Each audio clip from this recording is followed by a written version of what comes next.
Olá, meus alunos, tudo bem com vocês? Hoje, segunda-feira, bom dia para vocês! Hoje nós vamos trabalhar português e matemática. Bacana, né? Então, vai lá, corre lá pegar a sua apostila. Hoje, em português, nós vamos trabalhar os sinais de pontuação. Pegou a apostila? Vamos lá, então. Lá na página 22 da sua apostila, tem um texto para nós lermos. Então, vamos começar a leitura? Acompanhe a professora lá na leitura. Eu quero ser grande, mamãe, gritou Laís do quarto, antes mesmo de dizer bom dia. Feliz aniversário, querida! E bom dia, minha menina de 6 anos, respondeu a mãe, chamando atenção para o fato de que ela não tinha dito nada sobre o dia do aniversário ou sobre o dia ter começado. Mamãe, eu quero ser grande. Hoje é o meu aniversário. Não tenho mais 5 anos, tenho 6, mas não cresci nadinha. Estou exatamente do mesmo jeito, do mesmo tamanho que ontem. Eu quero muito ser grande, logo. A mãe riu por algum tempo, enquanto apertava a filha contra o corpo, num abraço carinhoso. Filha, você se lembra de quando você nasceu? Não. Pois é, eu me lembro bem. Você era desse tamaninho aqui. A mãe mostrava com as mãos o espaço de uns 3 palmos no ar. Dali, passou a contar quantas coisas tinham acontecido e terminaram medindo a altura de Laís na porta. 1,14 m. Viu, filha? Está convencida de que você definitivamente cresceu? Não, eu quero ser grande. Uma pessoa não pode fazer aniversário e ficar do mesmo tamanho. A mãe suspirou e disse que tudo bem, que ela entenderia um dia e que a partir daquele momento começariam os preparativos para a festa. Encheram balões, fizeram um bolo e os docinhos, além de cachorro-quente, a comida preferida do aniversariante. Mais tarde, a festa estava linda. Todos os amigos chegaram, estavam animados. O bolo parecia delicioso. O cachorro-quente trazia seu cheiro bom para a sala. Está feliz, filha? Gostou de como ficou a festa? Laís apenas sorriu e saiu correndo para brincar com os amigos. Lá dentro dos seus pensamentos, porém, ela tinha uma certeza. Queria que o tempo parasse naquele instante. Ou se isso fosse impossível, que pelo menos ele passasse bem devagar. Bacana essa história, né? Então, galerinha, vocês perceberam que a professora, ao ler, usou de pontuação? Nós não conseguimos ler as coisas sem a pontuação, porque a pontuação é muito importante para o texto. E nós temos algumas pontuações essenciais para nós colocarmos em todos os textinhos ou frases que nós formos fazendo. Por exemplo, quem sabe me dizer qual que é? Caiu. Esse sinalzinho de pontuação, qual é? Muito bem, acertou quem disse que é a vírgula. A vírgula é muito importante porque ela dá pausa. Por exemplo, você vai falar uma frase ou vai falar qualquer coisa. Se você não coloca vírgula, fica tudo muito corrido. Você não consegue respirar. Então a vírgula é uma respiraçãozinha que você dá quando for ler algum texto. E é muito importante. Vamos virar aqui na página 24, que nós vamos ver cada um desses sinais de pontuação. Então a professora aqui já falou da vírgula, né? Ali, ó, eu quero ser grande, mamãe. Se eu não colocasse a vírgula ali, eu ia ficar assim, ó. Eu quero ser grande, mamãe. Viu a diferença? Então, a vírgula foi usada aqui para separar o nome de alguém quando está sendo chamado, tá? Então, a vírgula é uma respiradinha que nós damos mais de leve. Agora, o travessão nós usamos para frases, para quando o personagem ou quando alguém está falando. Sempre marca o início de uma conversa, sempre marca o início de uma fala, tá? Então, sempre que você for ver um texto que começar com travessão, nós vamos estar fazendo discurso direto. Discurso direto quer dizer que sempre vai ter a fala de um personagem com o outro. Belezinha? Estão entendendo até aqui? Então, o travessão sempre virá antes da fala. Em qualquer texto que você for ler, qualquer texto narrativo, você vai sempre ter nunca vai ter fala do personagem sem colocar o travessão, tá bom? Olha lá! Agora nós vamos para o ponto de exclamação. O ponto de exclamação é muito legal, porque ele dá entonação para a sua frase, entonação para aquilo que você quer falar. Ali, eu quero ser grande, mamãe. Se eu não colocasse esse ponto de exclamação, ia ficar meio xoxo, meio fraquinho. Eu quero ser grande, mamãe. Tá vendo a diferença? Mas quando se coloca o ponto de exclamação, você dá ênfase. Eu quero ser grande, mamãe. Beleza? Estão acompanhando aí? Então, a exclamação é mostrar espanto. Espanto é emoção naquilo que você está falando. Então, quando você vai fazer os teus textinhos ou alguma frase, é bem bacana usar esse ponto. Eu gosto muito dele. Agora nós vamos para os 2 pontos, que também é muito importante para nós realizarmos os nossos textos. Os 2 pontos, ele sempre vai indicar que em seguida alguém vai falar alguma coisa, que vai dar continuidade aqui de uma fala. Por exemplo aqui, a mãe riu por muito tempo e ao mesmo tempo apertou a filha contra o corpo, num abraço carinhoso, 2 pontos, que ia seguir, ia continuar a fala lá. Está ali no textinho ali. Nós vamos continuar então. Vamos lá. Os 2 pontos também é bem bacana nós colocarmos em nossos textos. Outro ponto muito bacana também, interessante, é o ponto de interrogação. O ponto de interrogação vai ser sempre um questionamento, uma pergunta que você vai fazer, tá? Então, por exemplo, ali no textinho, a filha fala assim, a mãe fala assim, filha, você se lembra de quando você nasceu? Então, ela fez uma pergunta, tá? Então, sempre nós vamos usar, no final das perguntas, o ponto de interrogação. Que legal! Também, nesse texto que nós acabamos de ler, tem as reticências. As reticências quer dizer que tem algo a mais para ser dito, mas que não foi dito ali, tá? Vamos ver aqui no texto, começa, ou se isso fosse impossível, que pelo menos ele passasse bem devagar.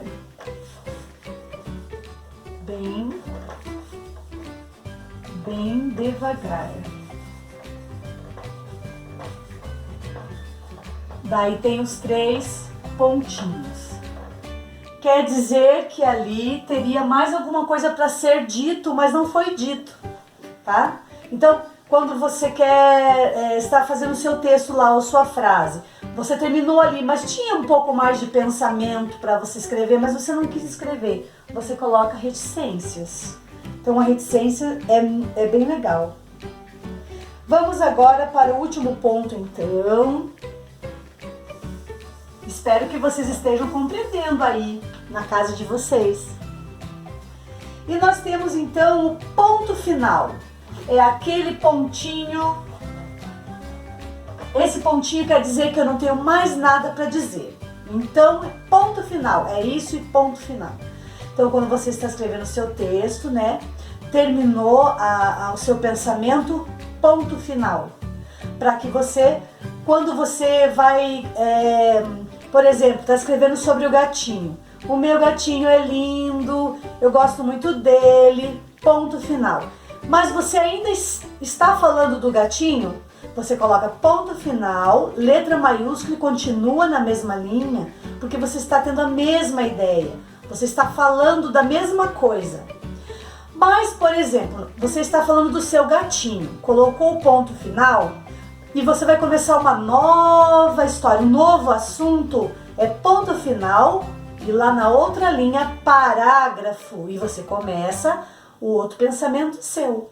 Então, nós temos que estar bem atentos a isso para fazer bem bacana os textos, não comendo nenhum sinal de pontuação, porque não é legal comer ponto e a sua história daí não vai ficar tão bacana, tá?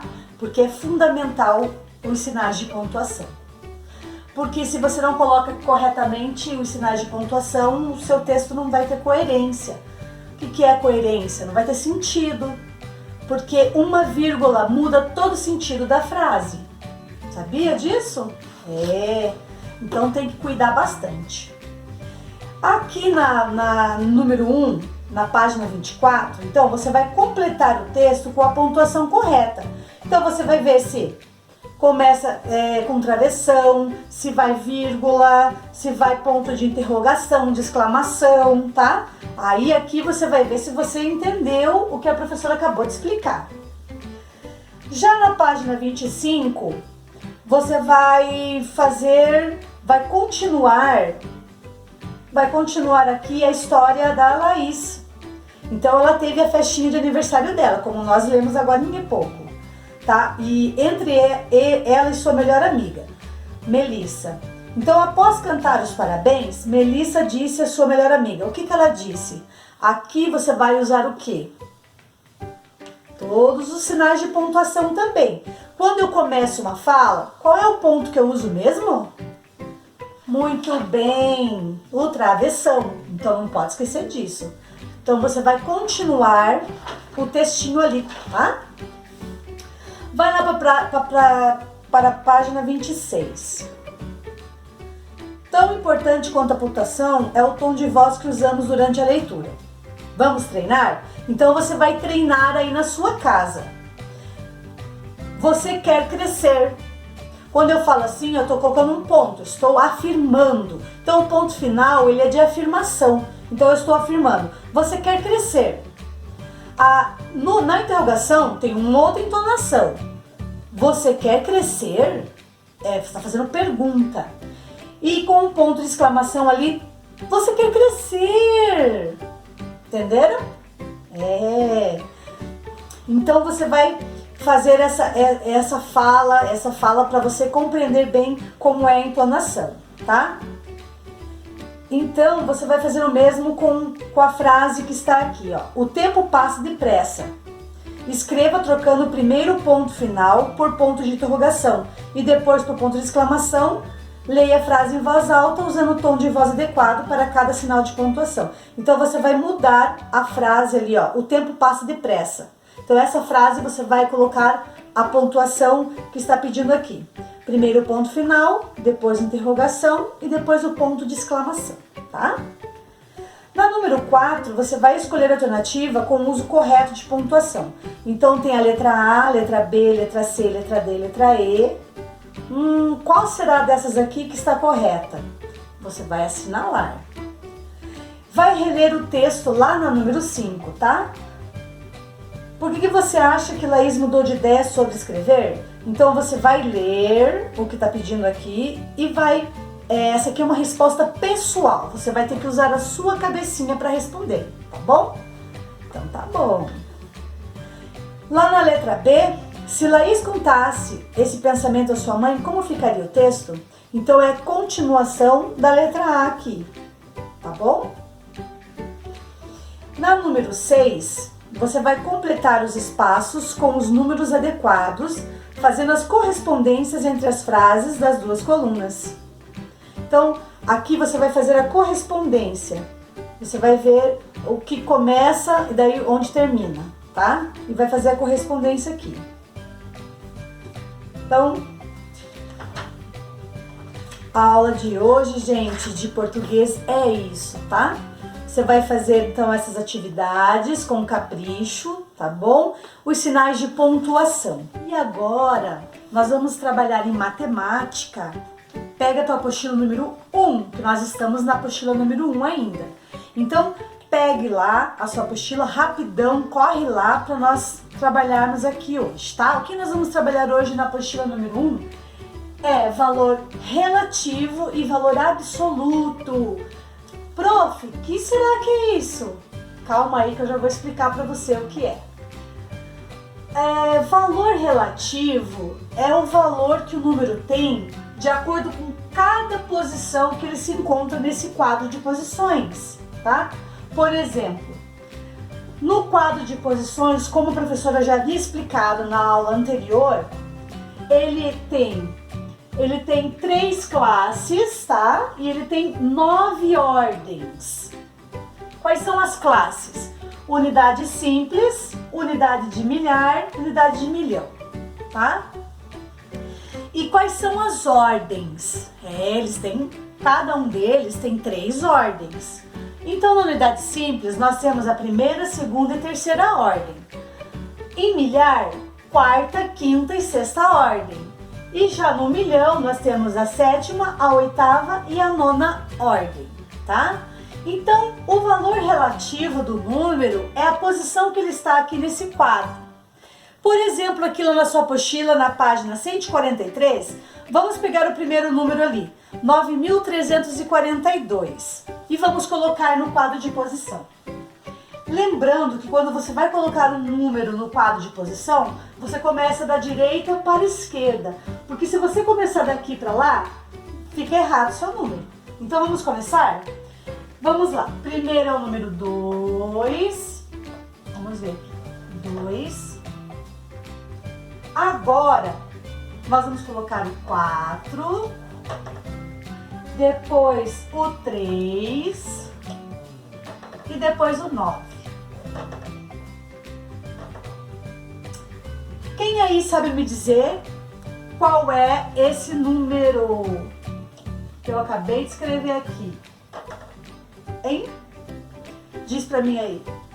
Muito bem, você é esperto. 9.342. Esse é o número. Então, o que é o valor relativo desse número aqui? Por exemplo, eu vou pegar o número 3. Qual é o número relativo do número 3? Ele está lá na unidade simples, tá? E nas ordens, nós temos a unidade, a dezena e a centena. Daí, aqui na milhar, unidade, dezena e centena. E no milhão, a mesma coisa, unidade, dezena e centena, tá? Vamos fazer melhor aqui. Deixa a professora apagar o número para colocar isso para você entender bem. Então, lá na primeira ordem, nós temos a unidade, na segunda ordem, dezena e na terceira, centena. Aqui, unidade, dezena e centena, unidade, dezena e centena. Bom? Então, agora nós vamos colocar o número novamente. 2, 4, 3 e 9. A professora vai apagar aqui para que a gente possa entender. Vamos lá. Peraí. Nós precisamos entender bem isso aqui. Então, o valor relativo do número 3. A professora vai pegar o número 3 aqui para você entender qual é o valor relativo dele. 9.342. Ele está na centena de unidade simples. Então, ele é centena. É a mesma coisa que 3 vezes 100. Vai dar quanto? 300. Entenderam? Então, aqui nessa posição, 300, tá? O 3 tem o valor de 300. Vamos pegar o número 9. 9 está na unidade de milhar, tá? Mas é unidade de milhar. O 9 está aqui, é a mesma coisa que eu falar que é 9.000, né? 9.342, 9.000. Então é a mesma coisa que eu digo que é 9 vezes 1.000, vai dar 9.000, tá? Então o valor posicional do 9 aqui é 1.000, 9.000, está na unidade de milhar, beleza? Então, o valor relativo é a posição onde se encontra. Estão compreendendo? Por exemplo, aqui, 9.342. O número 2 é o valor dele mesmo. Entenderam? Entenderam o que é valor relativo? É o valor que cada um tem na sua posição. Agora nós vamos compreender o que é valor absoluto. Valor absoluto é o valor do próprio número, tá? Por exemplo, esse número aqui, 6.827, tá? O 7 tem o valor de 7 mesmo, o 2 tem valor de 2, o 8 tem valor de 8 e o 6 tem valor de 6. Então, ele tem o seu próprio número, ele é o seu valor próprio, tá? Diferente do valor relativo que muda de acordo com a casinha que ele está, tá bom? Bacana, né? Então, depois que nós conversamos sobre isso, valor relativo, valor absoluto, você vai realizar as atividades da página 144 a 146, tá? Vai colocar as ordens, tá perguntando sobre as ordens, qual é o valor relativo. Então, agora que você compreendeu as classes e as ordens, né? Não vai ser difícil de você responder as questões. Qualquer dúvida, chama lá no WhatsApp que a professora ajuda, tá bom? Então, essa foi a aula de hoje. Um beijo e até amanhã.